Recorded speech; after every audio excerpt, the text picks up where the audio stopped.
Continuing with the theory of internal reconstruction. इसके पहले वाले वीडियो में we have started with the list of all important transactions जो exam में पूछे जा सकते हैं। मैंने आपको लास्ट वीडियो में बताया था कि इंटरनल रिकंस्ट्रक्शन का प्रॉब्लम आपके एग्जाम में कैसे पूछा जाएगा।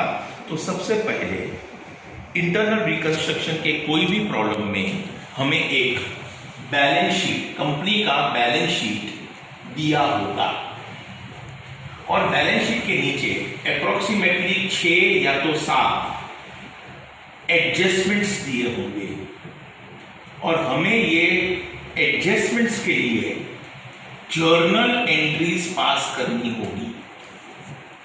तो एग्जाम में तकरीबन 7 एडजस्टमेंट पूछेंगे और हमें वो एडजस्टमेंट्स जो पूछे गए होंगे उसके लिए जर्नल एंट्रीज लिखनी है।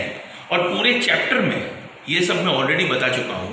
Start to finish there are maximum two maximum 20 transactions और ये 20 में से भी 5 तो कभी आए ही नहीं। हाँ, एक आध बार कभी पूछा गया होगा तो बाकी 20 भी छोड़ो। You can say important are 15 transactions. 15 में से ही कोई भी 7 ट्रांजेक्शन आपको पूछे जाएंगे और ये 15 में से 8 transaction 8 we have already completed in the earlier video which was been send to you. आप इंपॉर्टेंट ट्रांजेक्शन का लिस्ट देख लो, मैं फटाफट खाली हेडिंग पढ़ता हूं। Number 1, increase in the value of an asset. Number 2, decrease in the value of an asset. Number 3, increase in liability. Number 4, decrease in the value of liability. ये 4 हो गए। एसेट का बढ़ना खुशी होती है, एसेट का कम होना दुख है। लायबिलिटी का बढ़ना दुख है, लायबिलिटी का कम होना खुशी है। 5th transaction was sale of an asset. 6th was payment of a liability. 7th है सेल ऑफ अनरिकॉर्डेड एसेट और 8th था पेमेंट ऑफ अनरिकॉर्डेड लायबिलिटी। तो इस तरह से ये 8 ट्रांजेक्शन मैंने आपको इसके पहले वाले वीडियो में सिखाए। ये सेशन में हम लोग बाकी के 7 ट्रांजेक्शन कवर करेंगे and the theory will be over. फिर वो एंड के 5 ट्रांजेक्शन तो लास्ट में ही सिखाऊंगा, जब लास्ट के 1-2 प्रॉब्लम सॉल्व करने होंगे तब। तो write down transaction number 9। Transaction number 9,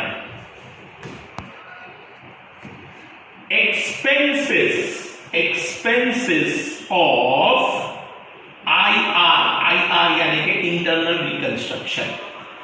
expenses of internal reconstruction. देखो स्टूडेंट, ये बात मैं आपको पहले भी बता चुका हूं कि कोई भी company can go for internal reconstruction once in its lifetime with the permission of the court। with the permission of the court का मतलब है आपको अगर इंटरनल रिकंस्ट्रक्शन करना है, बाय चांस अगर आपकी कंपनी कंटिन्यूसली लॉस मेकिंग है और अगर आपको इंटरनल रिकंस्ट्रक्शन करना है तो सबसे पहले you have to get court में से परमिशन। और कोर्ट में से परमिशन लाने का काम भाई अपना नहीं, वो काम लॉयर करेगा। तो हम लोग गए लॉयर के पास और कहा कि हमें इंटरनल रिकंस्ट्रक्शन करना है, आप मेहरबानी करके कोर्ट में से परमिशन ला दो। तब लॉयर ने कहा कि ये सब काम मैं कर दूंगा लेकिन मेरा फीस होगा 10,000 रुपये। 10,000 रुपये का फीस मैं चार्ज करूंगा। तो पहले तो हमने लॉयर को कहा कि वो हम बाद में देंगे। लॉयर ने बिल्कुल मना कर दिया। लॉयर ने सिंपल सा बात हमको समझाया कि तुम्हें सबका पैसा कहाँ जाना है, तुम्हें किसी को पैसा नहीं देना है, उसके लिए तुम मुझे कहते हो कि कोर्ट में से परमिशन लाओ, तो सबसे पहला तो तुम मेरा ही पैसा खा जाओगे। तो वकील का क्या कहना है कि मुझे मेरा फीस अभी चाहिए।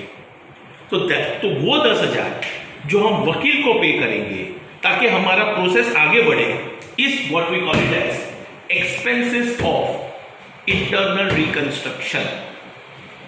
तो उसके लिए क्या जर्नल एंट्री पास होगी? तो सिंपल सा लॉजिक सोचो, तुम्हें 10,000 रुपया देना पड़ा, तो बोल हमारे लिए कैश कमिंग इन या cash going out? Going out यानी कि कैशबैक क्रेडिट होगा। और ये पूरा 10,000 जो हमने दिया, फुल 10,000 जो हमने वकील को दिया है, वो बोल हमारे लिए लॉस है कि हमारे लिए प्रॉफिट है? एक्सपेंस है, नाम ही लिखा हुआ है एक्सपेंसेस ऑफ इंटरनल रिकंस्ट्रक्शन, यानी कि ये जो 10,000 रुपया हमने वकील को पे किया है, it is nothing but our loss. And so the journal loss हुआ तो याद करो आपको पहले से ही सिखाया गया है, लॉस हुआ तो capital reduction account debit, capital reduction account debit and credit will be given to cash bank. और बराबर ये 9th ट्रांजैक्शन को, बराबर ये 9th को 8 के साथ कंपेयर करो 8 के साथ। 8 में क्या लिखा हुआ था? Payment of unrecorded liability, same journal entry थी। अरे क्योंकि दोनों का मीनिंग ही सेम है। अरे वकील को मैंने पैसा दिया तो मेरे लायबिलिटी के बैलेंस शीट के लायबिलिटी में थोड़ी ना लिखा हुआ था कि हमें वकील को पैसा देना पड़ेगा, और अचानक हमें वकील को पैसा देना पड़ा। तो याद रखो, बात समझने की कोशिश करो, 8th और 9th आपको टोटली दो अलग अलग ट्रांजैक्शन की तरह दिखाई दे रहे हैं। ट्रांजैक्शन नंबर 8 में लिखा है पेमेंट ऑफ अनरिकॉर्डेड लायबिलिटी, और ट्रांजैक्शन नंबर 9 में लिखा हुआ है एक्सपेंसेस ऑफ इंटरनल रिकंस्ट्रक्शन। अरे लेकिन स्टूडेंट्स, दोनों का मतलब अल्टीमेटली सेम ही है, तो जर्नल एंट्री भी दोनों का सेम ही है। It is capital reduction. हमें लॉस हुआ दोनों के दोनों ट्रांजैक्शन में, जा 8th ले और 9th ले, दोनों में हमें लॉस हुआ और दोनों में हमारे जेब से पैसे गए। So the entry will remain the same, capital reduction to cash bank. Transaction number 10 important mark करो। अभी जो 10th ट्रांजैक्शन में लिखूंगा ना, अभी लिखूंगा, it is 1 out of that 9। ऊपर जो 9 ट्रांजैक्शन लिखे ना, 1 से लेकर 9 तक, उसपे से ही एक है, मीनिंग भी सेम है, जर्नल एंट्री भी सेम है, जा रिपीट है, रिपीट ट्रांजैक्शन है, लेकिन बोलने का स्टाइल अलग है। मैं एक नया सेंटेंस लिखूंगा, लेकिन it is 1 out of that 9 only. Write down recorded liability, मैंने खास स्पेसिफाई किया है रिकॉर्डेड लायबिलिटी, मतलब बैलेंस शीट के लायबिलिटी में वो नाम है। रिकॉर्डेड लायबिलिटी इज वेव्ड का मतलब है माफ किया, मतलब कि एक लायबिलिटी है, ये बैलेंस शीट है, बैलेंस शीट के लायबिलिटी में एक नाम है क्रेडिटर्स, जिसके सामने अमाउंट है 5,000, और क्रेडिटर्स ने ये 5,000 माफ कर दिया। That is recorded liability is waived. Simple है स्टूडेंट्स, एकदम सिंपल है। आप ऊपर के ट्रांजैक्शंस पे ध्यान दो, ऊपर। हाँ, उसके लिए आपको अर्लियर वीडियो देखना पड़ेगा। आपने लिखा है तो नोटबुक में देखो, लिखा है तो वेरी गुड, नोटबुक में चेक करो। अर्लियर 9 ट्रांजैक्शंस को चेक करो, 9 में से ही एक है, बिल्कुल 9 में से। खाली नंबर बोलोगे ना, जोर से घर पे चिल्लाओ कि ये नंबर 2 है, नंबर 4 है, नंबर 5 है, नंबर 7 है। दिस इज ट्रांजैक्शन नंबर, बोल दू 4। देख चौथा ट्रांजैक्शन देख, ऊपर चौथा ट्रांजैक्शन देख, क्या लिखा है? Decrease in the value of a liability, important mark किया था, इसलिए इसको भी इंपॉर्टेंट मार्क किया। क्यों? क्योंकि दोनों ट्रांजैक्शन सेम है। अरे लायबिलिटी कम हुआ, रिकॉर्डेड लायबिलिटी वेव्ड यानी कि क्या? व्हाट इज वेव्ड यानी कि माफ किया यानी कि मेरा लायबिलिटी कम हो गया। मुझे अब क्रेडिटर्स को कम पैसे देने के, और क्रेडिटर्स को अगर मुझे कम पैसे देने हो तो मेरे लिए खुशी है। It is same as transaction number 4, खाली ट्रांजैक्शन नंबर 4 का हेडिंग था decrease in the value of a liability, मतलब लायबिलिटी कम हुआ। रिकॉर्डेड लायबिलिटी माफ हुआ। अरे माफ हुआ का मतलब ही होगा कि लायबिलिटी कम हुआ, तो the journal entry will B खुशी हुई है। ट्रांजैक्शन नंबर 4 रिपीट है, it is liability account debit and 2 credit will be given to capital reduction account। कुछ नहीं था स्टूडेंट्स, चौथा ट्रांजैक्शन और 10वां ट्रांजैक्शन दोनों सेम ही थे। Recorded liability is waived. Important तो इसलिए क्योंकि 4th को भी इंपॉर्टेंट मार्क किया था, तो मुझे 10th को भी इंपॉर्टेंट ही लिखना पड़ेगा, क्योंकि 4th एंड 10th दोनों सेम ही तो था। ओके, 10 ट्रांजैक्शन हो चुके हैं, तो बोलो और कितने बाकी? बराबर है 5। आपका मैथ्स पावरफुल है। Good answer. Write down transaction number 11। Transaction number 11 इसे ना वेरी इंपॉर्टेंट मार्क करो, चलो वेरी इंपॉर्टेंट। बाकी सबको इंपॉर्टेंट ना, इसको वेरी इंपॉर्टेंट। ये भी एक ट्रांजैक्शन एग्जाम में आएगा, ध्यान से सुनना।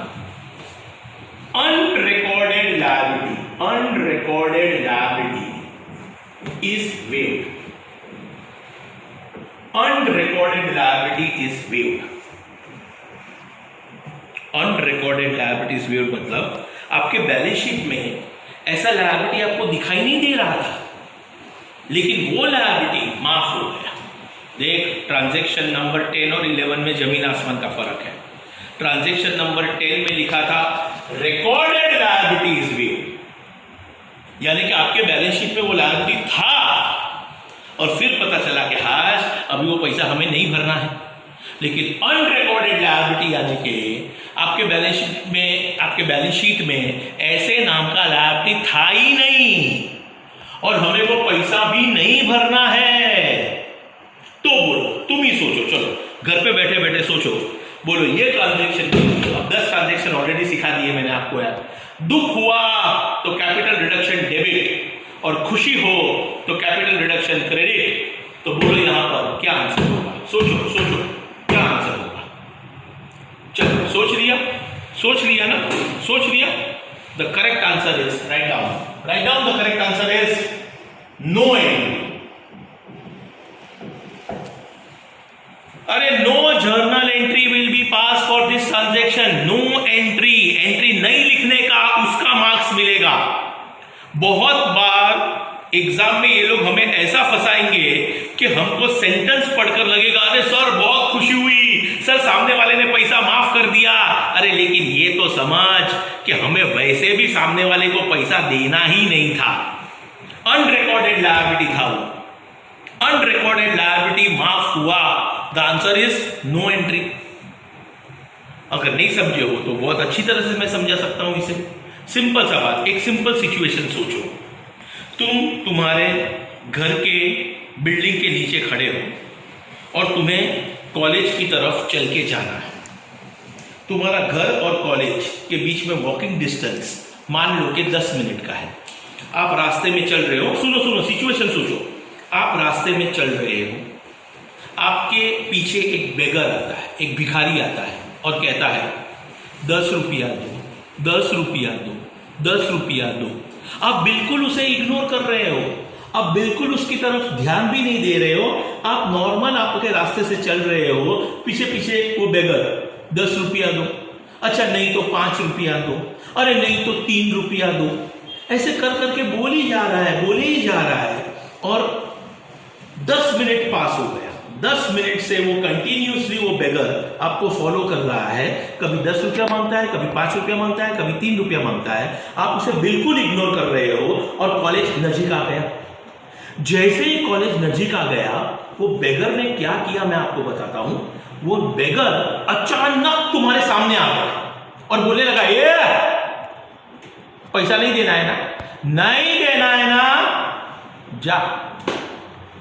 माफ किया करके वो चला गया, बस खत्म। अब आप ही बताओ, आपको दुख हुआ, आपको खुशी मिली, कुछ हुआ क्या? तुम्हें बेगर को पैसा देने का था क्या? नहीं, और तुमने नहीं दिया, खत्म। So it was no entry. Unrecorded liability is waived. The answer is no entry. हाँ, अगर आप अनरिकॉर्डेड लायबिलिटी का पेमेंट करते थे, वो ट्रांजैक्शन नंबर 8, तो लॉस था। तुम सोचो, बेगर है, एक सिंपल सा बात। बेगर आकर बोलता है मुझे 10 रुपया दो। अब आपके पास 2 ऑप्शंस हैं, आप या तो दोगे या तो नहीं दोगे। ओके, अगर नहीं दोगे तो क्या होगा? आपके ऊपर केस होगा, आपको फांसी होगी कि तूने बेगर को पैसा क्यों नहीं दिया, चल इसको फांसी पे चढ़ा।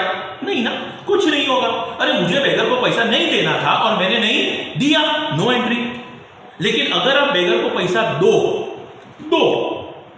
तो जा गारंटी लिख डाल कि जितना भी पैसा तुमने बेगर को दिया, जितना भी दिया, वो पूरा पैसा तुम्हारे लिए लॉस है।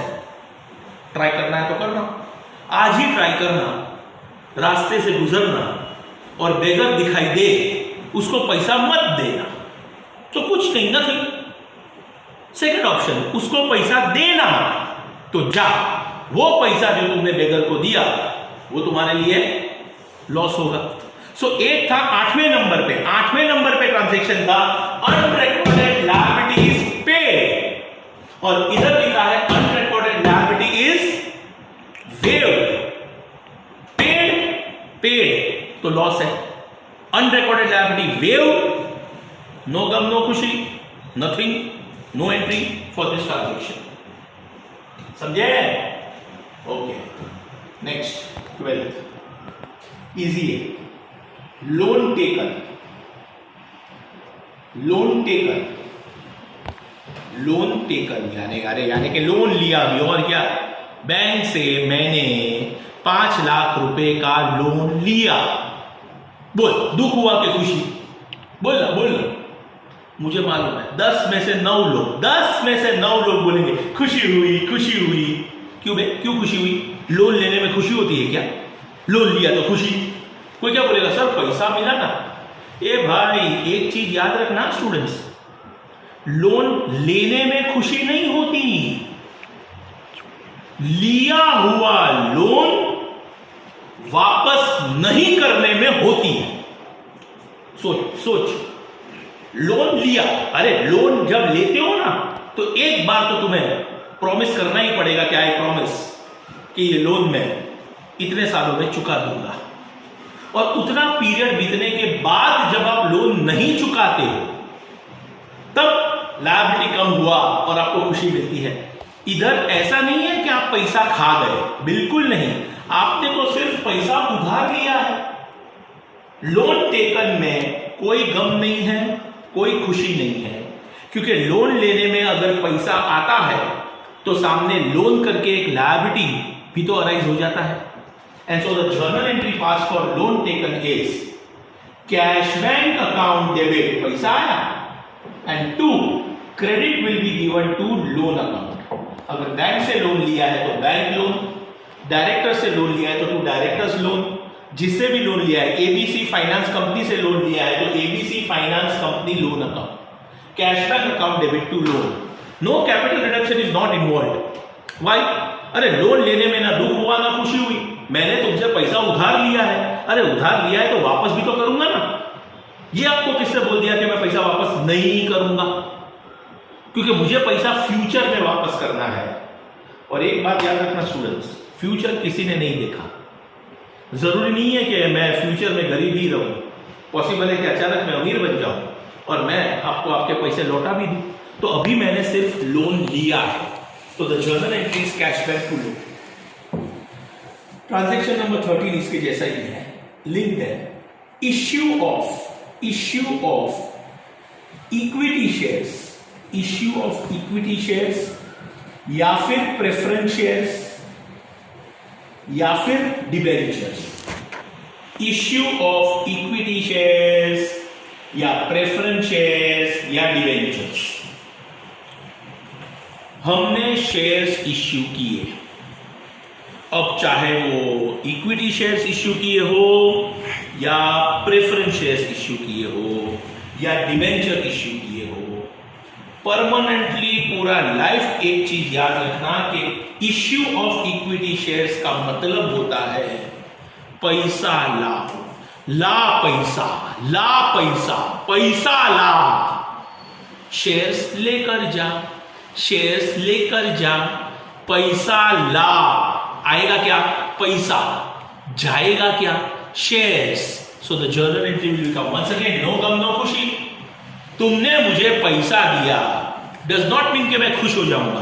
तुमने मुझे पैसा दिया तो उसके सामने मैंने तुझे मेरी कंपनी के शेयर्स भी तो दिए। तो the journal entry will be same line पे जाएगा। लोन टेकन जैसा ही जर्नल एंट्री बनेगा, it is once again cash bank account debit. और क्रेडिट में या तो इक्विटी शेयर कैपिटल या तो इक्विटी शेयर कैपिटल, या फिर प्रेफरेंस शेयर कैपिटल,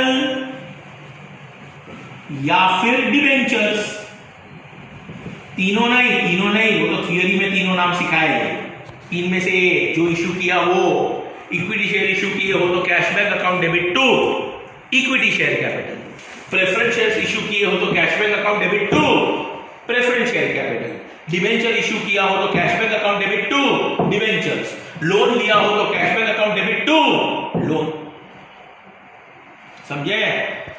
कौन सा नंबर आया? बोल कौन सा नंबर आया? 13। टोटल कितने सीखने हैं? 15। तो बाकी कितने बचे? दो बाकी बचे। वेरी गुड, आपका मैथ्स पावरफुल है। लाइन ऑफ ट्रांजैक्शन नंबर 14, उसे वेरी इंपॉर्टेंट मार्क करना, वेरी इंपॉर्टेंट। ट्रांजैक्शन नंबर 14 एक ऐसा ट्रांजैक्शन है जो मैं आपको अभी से बता सकता हूं कि ये एग्जाम में आएगा फिक्स।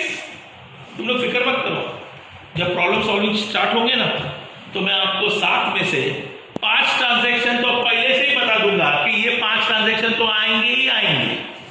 आपको टेंशन वो बाकी के 2-3 का करना है। बाकी 5 ट्रांजैक्शन एकदम ऐसे है ना जो फिक्स है, उसमें से एकदम लक्की ट्रांजैक्शन, इसको आना ही आना है। Transaction number 14, write down. one liability exchanged for another, one liability exchange for another। Barter system सुना? बार्टर सिस्टम नहीं सुना क्या? One asset exchange for another. तुम्हारे घर पे फ्रिज है लेकिन तुमको टीवी खरीदना है, तो दुकान में जाने का और बोलने का, ये दुकानदार मुझे टीवी दे, लेकिन उसके बदले में मेरे घर से फ्रिज लेकर जा। That was one asset exchange for another. यानी कि आपके घर से फ्रिज चला गया और आपके घर पे टीवी आ गया। जिस तरह से one asset exchange for another है, बिल्कुल उसी तरह से यहां पर लिखा है one liability exchange for another. One liability exchange for another यानी कि समझो कि आपके बैलेंस शीट के लायबिलिटी में एक नाम है क्रेडिटर्स। ये देखो क्रेडिटर सिंपल है, इसके सामने अमाउंट है 50,000। क्रेडिटर्स आपके घर पैसा मांग गया है। आपने क्रेडिटर्स को कहा कि लुक क्रेडिटर्स, मेरे पास अभी का अभी देने के लिए पैसे नहीं है मेरे पास पैसा, तुम्हें थोड़ा वेट करना ही पड़ेगा, अभी मेरे पास पैसे नहीं है। लेकिन हां, पैसे के बदले में मैं आपको मेरी कंपनी के डिबेंचर्स देने को तैयार हूं, क्योंकि अगर मैं आपको डिबेंचर्स दूंगा तो फ्यूचर में वो डिबेंचर्स के ऊपर आपको ब्याज भी मिलने लगेगा। क्रेडिटर्स ने भी सोचा, हाँ ये बात बराबर है, तो क्रेडिटर्स सब बोलने लगे, हमको डिबेंचर्स दो। तो ओके, तो क्रेडिटर्स एक लायबिलिटी है को हमने हमारी कंपनी के क्या दे दिए? डिबेंचर्स। तो डिबेंचर्स भी तो अपने लिए लायबिलिटी है, क्योंकि डिबेंचर्स का भी तो पैसा फ्यूचर में कंपनी को कभी ना कभी तो चुकाना ही है। तो व्हाट विल हैपन इज कि आपके बैलेंस शीट में से ये क्रेडिटर्स नाम हट जाएगा, लेकिन उसके बदले में दूसरा नाम आ जाएगा डिबेंचर्स। बिल्कुल उसी तरह से जिस तरह से आपके घर से फ्रिज हट गया था लेकिन आपके घर पे टीवी आ गया था, वैसे ही आपके बैलेंस शीट में से क्रेडिटर्स हट जाएंगे और उसके बदले में नया लायबिलिटी आएगा जिसका नाम है डिबेंचर्स। तो that is what we call it as. ये ट्रांजैक्शन फिक्स है एग्जाम में। आप इंटरनल रिकंस्ट्रक्शन का पास्ट पेपर्स में से कोई भी पेपर उठाओ, चाहे कोई भी, गारंटी एक ट्रांजैक्शन, कभी कभी तो एक से ज्यादा भी होते हैं, लेकिन कम से कम एक ट्रांजैक्शन ये आएगा और आएगा ही। One liability exchange for another और उसका जर्नल एंट्री है, इसका जर्नल एंट्री है old liability account debit. Old मतलब वो creditors, old liability account debit. Old liability को हटाना है, और लायबिलिटी को अगर हटाना है तो उसे डेबिट करो। कौन सी लायबिलिटी को हटाना है? ओल्ड को। Leave one line to new liability. New liability मतलब डिबेंचर्स। तो जो एग्जांपल मैंने दिया था वहां पर एंट्री बनेगी creditors account debit, leave one line to debentures. और लीव वन लाइन इसलिए क्योंकि ओल्ड लायबिलिटी का और न्यू लायबिलिटी का हर वक्त वैल्यू सेम हो ऐसा जरूरी नहीं है, क्योंकि क्रेडिटर्स थे 50,000 के, लेकिन हमने उनको डिबेंचर्स दिए in full settlement of this 50,000, but debentures सिर्फ 40,000 के ही दिए। तो मांग तो रहा था 50,000, लेकिन वो 50,000 सेटल करने के लिए मैं तुझे डिबेंचर्स दूंगा, लेकिन वो डिबेंचर्स सिर्फ 40,000 के ही होंगे। यानी कि यहां पर जो 10,000 का फर्क आया, this difference you have to transfer it to capital reduction. तो चलो ये ट्रांजैक्शन का जर्नल एंट्री 3 बार बोलो। What is the journal entry pass for one liability exchange for another? Old liability account debit, leave one line to new liability. वापस old liability account debit, leave one line to new liability. वापस घर पे बोलो, जोर जोर से चिल्लाओ। Okay, चिल्ला दी, very good, thank you. Clear? 14 हो गए, अभी तो लास्ट बचा, लास्ट 15 लास्ट, और 5 बाकी है, तो उसको छोड़ना है। घड़ी घड़ी को 5 का टेंशन मत रखो, वो एग्जाम में आता ही नहीं है। 15 fictitious assets written off। fictitious assets written off। पहले देखो fictitious का स्पेलिंग बराबर लिखो, FICTITIOUS, fictitious assets। What do you mean by fictitious assets? Fictitious assets means वो एसेट जो आपके बैलेंस शीट में एसेट की तरह है, एसेट में दिखता है, लेकिन उसका मार्केट वैल्यू इज जीरो। वो एसेट जो आप मार्केट में बेच ही नहीं सकते, वो एसेट जिसका कीमत मार्केट में जीरो है, इट इज नथिंग बट, आपने कभी बैलेंस शीट एसेट में सुना होगा, फ्यूचर पास्ट में आपने कभी सुना होगा, preliminary expenses, discount on issue of shares, miscellaneous expenditure, all this are, ये एसेट में दिखता है, एसेट में नाम preliminary expense. It is nothing but fictitious assets, या तो you can also call it as past के losses, undistributed losses are what we call it as fictitious. अरे फिक्टिशियस एसेट मतलब वो एसेट जिसका मार्केट में वैल्यू जीरो है। जैसे कि ये मेरा बैलेंस शीट है, मैं लॉस मेकिंग कंपनी हूं, मैं टोटल लॉस कर रहा हूं, मैंने अभी तक पब्लिक का बहुत पैसा खाया, इतना पैसा खाया कि मेरा मार्केट में एकदम नाम खराब है। लेकिन फिर भी मेरे बैलेंस शीट में एक एसेट है, एसेट का नाम देखना, गुडविल, जिसके सामने अमाउंट लिखा है 50,000। गुडविल नाम आपने कभी सुना होगा पास्ट में। गुडविल का मतलब है good reputation of the firm, और गुडविल के सामने अमाउंट लिखा है 50,000। जबकि मैंने कहा कि मैंने पब्लिक का बहुत पैसा खाया है, मैंने पब्लिक को बहुत धोखा दिया है, तो मेरा मार्केट में गुडविल जीरो है, जीरो। तो ये गुडविल जिसके सामने आपको ये एसेट में 50,000 दिखाई दे रहा है, ये गलत बात है, इसकी वैल्यू जीरो है, और क्योंकि उसकी वैल्यू जीरो है, हमें उसे राइट ऑफ करना है। राइट ऑफ का मतलब है उसे हटा देना है। फिक्टिशियस एसेट को हटा दे, फिक्टिशियस एसेट को निकाल दे। जो एसेट का वैल्यू जीरो है वो एसेट में बताने का ही नहीं। That is transaction number 50। And और एक बात बता दूं कि आपने ये जो हेडिंग लिखा है उसके बाजू में ब्रैकेट में एक वर्ड जरूर से लिखना, कंपल्सरी। कंपल्सरी का मतलब है क्वेश्चन में दे या ना दे, it is compulsory for us to write off fictitious assets. Fictitious asset हट जाएगा, एसेट चला जाएगा, मतलब एसेट कम हुआ। जो 50,000 था गुडविल का, उसका वैल्यू तो जीरो है, यानी कि हमें फुल 50,000 का लॉस हुआ। The journal entry for this is a clear cut case of loss. Capital reduction account debit, transaction number 2 देखा ना, 2 सेकेंड ट्रांजेक्शन देखो, अरे ऊपर देखना, सेकेंड ट्रांजेक्शन क्या था, decrease in the value of an asset. ये इधर भी तो एसेट का वैल्यू कम हुआ, अरे कम क्या, जीरो हो गया, zero. Capital reduction account debit 2, चलिए क्लियर करते हैं। फिक्टिशियस एसेट्स,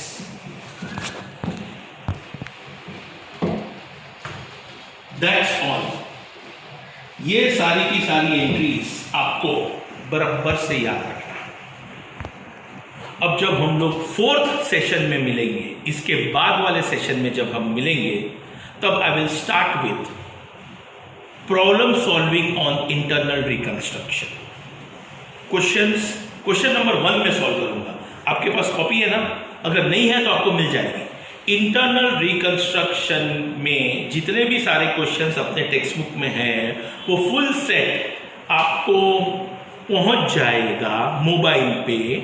वो क्वेश्चन में से हम सॉल्व करने वाले हैं। पहला तो क्वेश्चन नंबर 1।